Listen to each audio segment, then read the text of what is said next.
What's up, y'all? It's your boy, the Little Man. And guess what? We outside. Hold on. Look real quick. We're outside. You know, it's cold out. And I got a little video for y'all today. So, let's get it cracking. Y'all see who it is. Where you at? Okay. Browser up. Okay.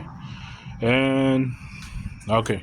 So, yesterday, this thing's been so good. It's heavy. That's why. But so yesterday I put in the crankshaft. Crankshaft is installed. The first time I did it, I messed up and it was just locked. Like I couldn't move it. I'm like, okay, what's going on? So I took it back apart again, and I was like, well, let's do it again. Let's do it my way. Of course, I did it my way, and now, it spins. It spins really good. There's a little bit of resistance, but that's because I just don't have the things to fix this, so it's not, so I can center it, the crankshaft. But other than that, like, it's perfect. There's not too much on either side, and so with that, it spins really freely, really good. So I'm happy with it. So I bet you guys are wondering, what did I do? Okay, so I'm gonna explain this in the easiest way possible. Okay, so when you are putting your crankshaft in with your main caps and everything, there's two sockets that you need. So you need a 1/2 inch, and then you need a 15 mil. Okay, well, and then the other one for the side ones, and then the ones for the side bolts. These ones is, a 10 mil. Let me make sure that y'all can see that. Okay, where is it? Yeah, and then a 10 mil. So a half, a 15 mil, and a 10 mil is literally all you need. And so my process, or the way that I do it, is before you even think about tightening any of the bolts down, you get your main caps in, get your bolts in with your crankshaft down already, and you are going to finger tighten all of these before you torque them down the spec. Okay, so the tools that are needed for this are, like I said, the 1/2, the 15, and the 10 mil socket, and you need a torque wrench. A torque wrench that goes at least as low as 10 foot-pounds.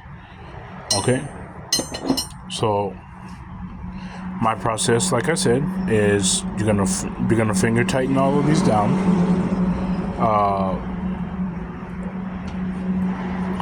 Finger tighten them all down, and you're gonna start with the inner ones first. So you're gonna go, and how I do it is I go middle,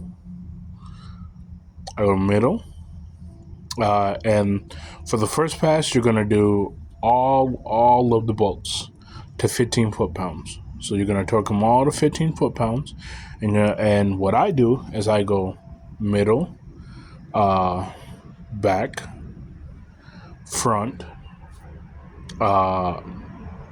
then here, and then here. All right, and then for the final pass on the middle bolts, it's gonna be 80 foot-pounds, And then on the outer ones, these ones that hold the windage tray in for the oil pan, these are going to be between 51 and 53. So I put 52 on these, and there you go. And then these little side ones with the 10 mil, you only need to torque these to 18 foot-pounds. That's all you need to do, and that's it. And then also, while you're torquing these down, make sure that you are spinning the crankshaft. If you feel any resistance, take it back apart and do it again. Especially if it's a fresh motor, it's not going to hurt anything. If you've already tightened the bolts down and it's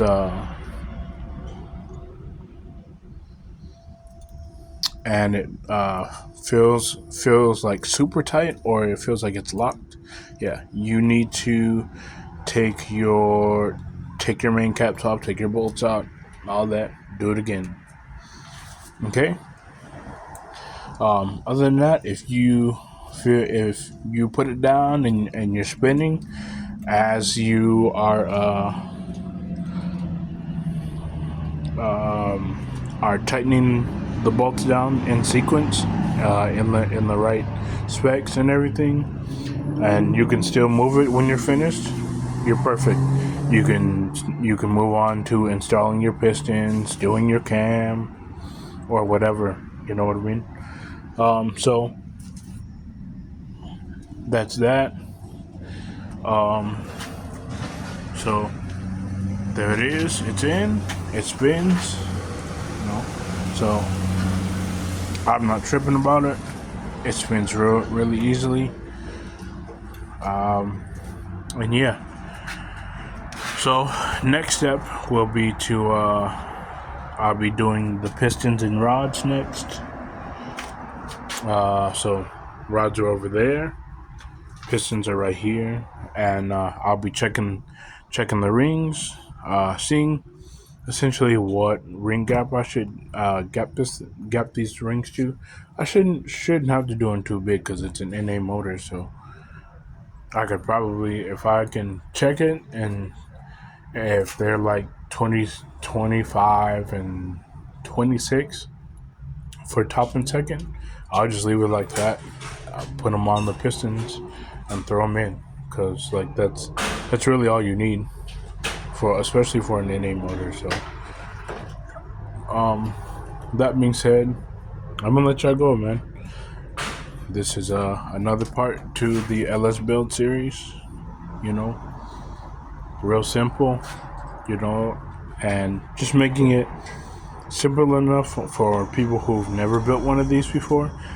I want to persuade people who have never built a motor to go out and get an LS, take it apart, and put it back together. And I swear to you, it's a lot easier than you think it is. Okay? Alright. So that being said, peace out. It's been your boy, the Willman, coming from Willman's Garage. I know this.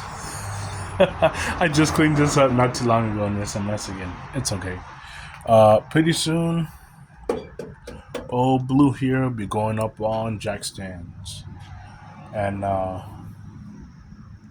really be tearing into this thing and getting it ready for next summer, because I'm going to try my best to have this thing at least running and whatnot by next summer. All right, so peace.